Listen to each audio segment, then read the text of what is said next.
Chapter 441, Frontier Faction. Chris' point of view. The training yards for the orders hadn't seen this much use in months.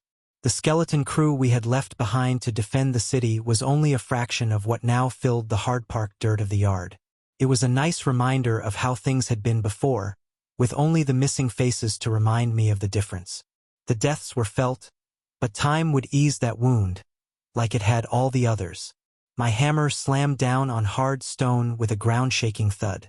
A solid impact, even without any skills to back it up, sending the force reverberating through my arms. Hitting something so hard wasn't exactly fun, but it beat sweeping away non-resistance. My sparring partner grunted from the weight, and most certainly did not feel the same way. He hated getting battered, especially by me. I was one of the few who could, after all. Not many were stronger than my brother-in-law and the commander of the guards.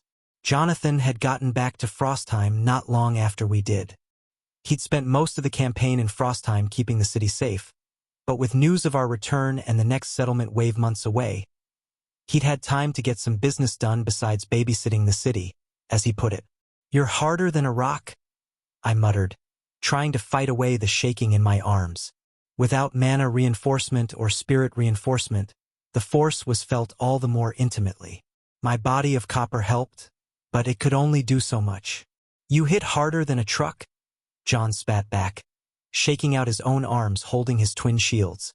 The lull now over, I came back at him swinging, forcing him to jump out of the way. The earth yard shattered from the impact, and my hammer was too slow to come around in time to block his reprisal. Twin shields slammed into my side, forcing out a forceful grunt.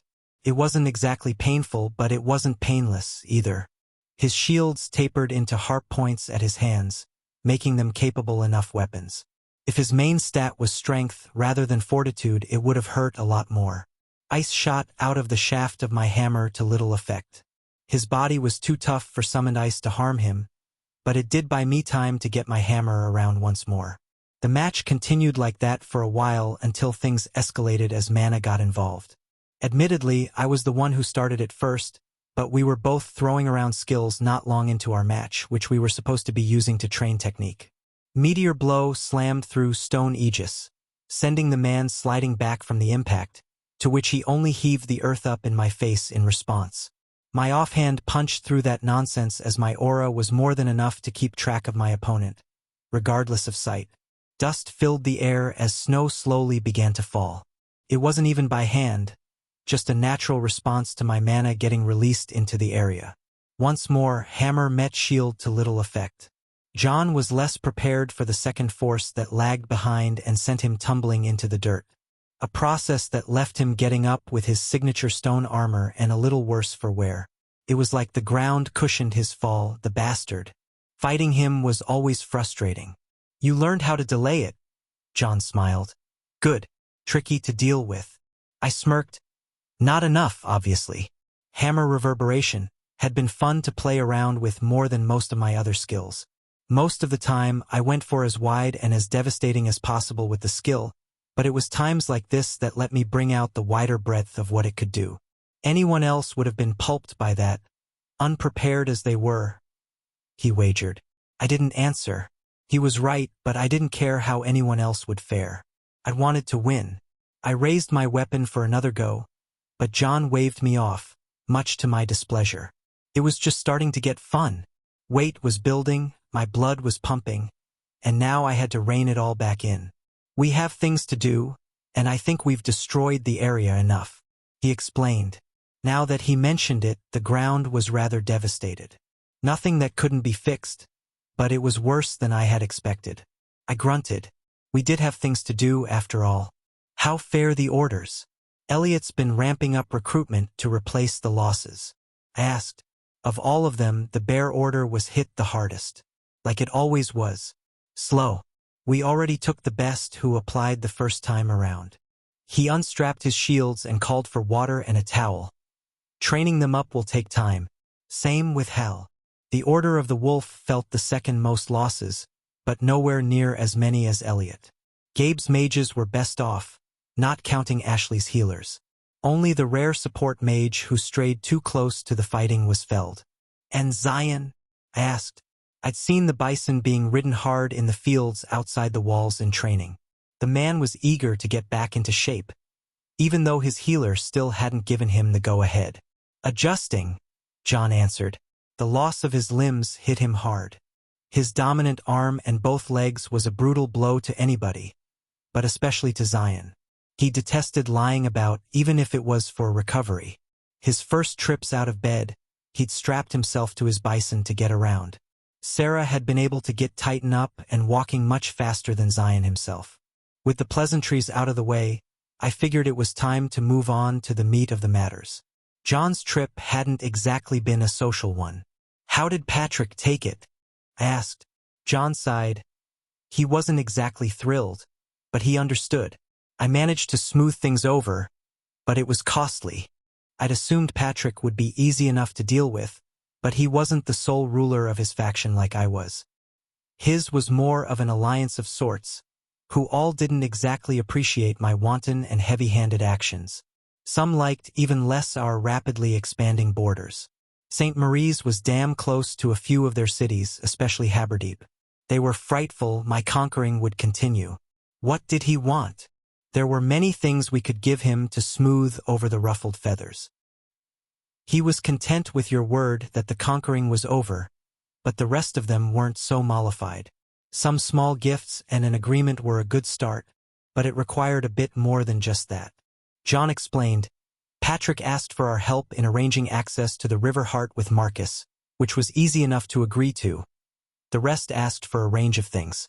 The Lord of Cleveland wanted fire cores, the Lord of Detroit wanted mana crystals, and the Lord of Tidemont wanted lumber for ships. TSK.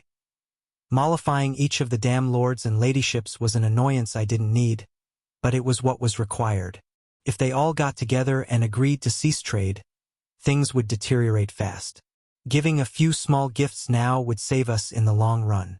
There were so few factions to trade with nearby after all. Vanessa and Marcus weren't enough. With the Great Lakes Alliance right across the lake, it would be a mistake to let things get worse than they already were. Plus, it wasn't like it was coming out of my own pocket. This would fall to Zuri and Bree to fulfill. Then things are settled? I didn't much care for the specifics, as long as things were good and trade would flow. Yes, I even got a few merchant levels out of it. He answered. Now, why don't you tell me why our resident elf wants to meet with you? How did he, Abigail? I'd only just been told he wanted to meet, and the man already knew. After being gone for so long, too. I'm not rightly sure, I said with a shrug. I'm guessing it's because our purchase of mental techniques finally came in, but it was more than that. Something he wouldn't say. John looked thoughtful, but in the end he shrugged. I'd find out soon, as Volwyn was my next stop, and he'd find out not long after. I guess you're about to find out, he said and waved me away. Now that he brought it up, I was getting interested myself. Volwyn wasn't exactly the most secretive, so keeping his cards close to his chest was intriguing. I wasn't worried about anything malicious, not with the contract we had in place, but it was interesting. My thoughts were filled with what it could be as I made my way to the Emporium. It had only gotten more filled out and decorative with time. Its make was obviously foreign, but I was coming to like the design. The frost-covered wood was braided like it had been grown that way, rather than built. The carvings were pleasing to the eye, with just the hint of something deeper. The runes themselves were hard to make out, if I hadn't known they were there to begin with. It was wonderful work, and gave me many ideas for other designs. But that wasn't the reason I was here. Pushing my way in, I saw that the store was busier than the last time I was here, with people browsing or on their way out. With more coin came more purchases, and so far no local store could compete with the Emporium. One of the elf's assistants saw me come in and ushered me through the back rooms to a well-furnished meeting room. Volwyn had known I was coming, and it was nice that the merchant was a stickler for being on time. It made things easier. Ah, Viscount Zelensky. It's good to see you in good health after your journey. Volwyn stood and greeted me warmly. His accent was getting better, at least, less robotic. Many translation skills sounded like that. You as well, Volwyn. I greeted back and sat. You wanted to see me? I did. A small pouch was brought forward and set on the table before tome after tome was removed from it.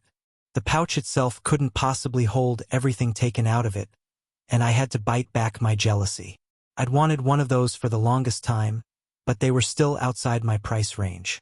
I must apologize for the delay, as it was not easy to convince them to sell these to someone so young, but a deal was eventually reached.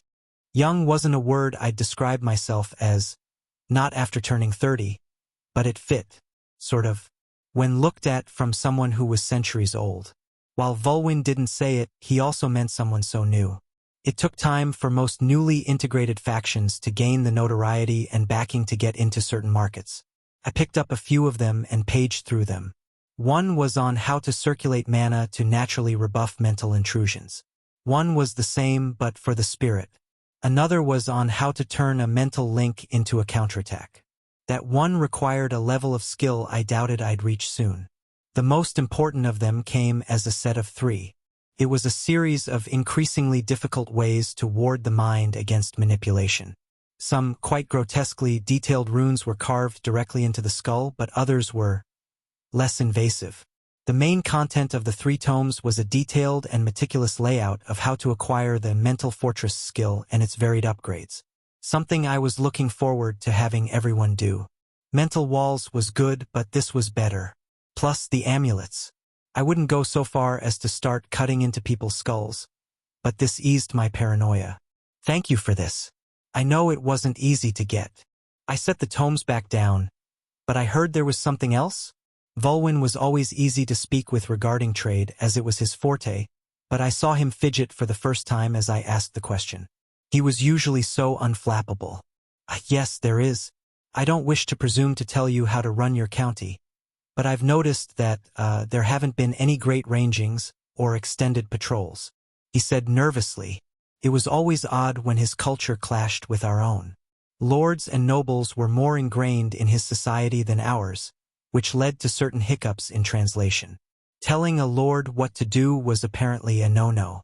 I don't know what a great ranging is, but we do have scouts patrolling our land, I said, confused.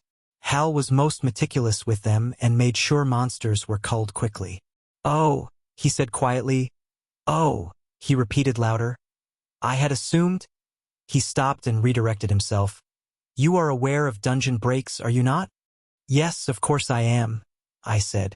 We made sure none of the nearby dungeons experienced them, as it was a hassle to clean up. It had happened a few times earlier on, but not since we got it under control. You are a frontier faction.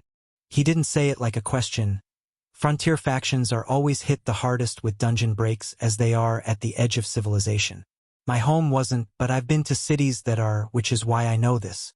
Most rely on great rangings to cull any growing monster swarm from dungeons beyond the frontier before they get too big. Wait a minute. Wait. Are you saying that every dungeon north of us that breaks adds to a large swarm of monsters that will eventually sweep south? I dearly hoped that wasn't true. No, that couldn't be. Yes, the elf nodded. I had assumed you knew as you've ventured north twice, but I've heard whispers of a swarm growing. Whispers? How the hell does he know that? No focus.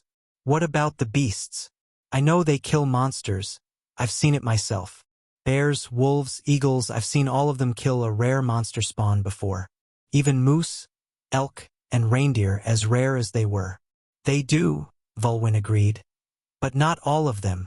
If left to group up and grow, beasts will avoid them. Well, fuck. End of chapter 441. Sadly, Frostbound have not had any new chapters released for around 3 months so far. We have also not been given a reason or a release date. I will myself self-upload more videos when the time comes.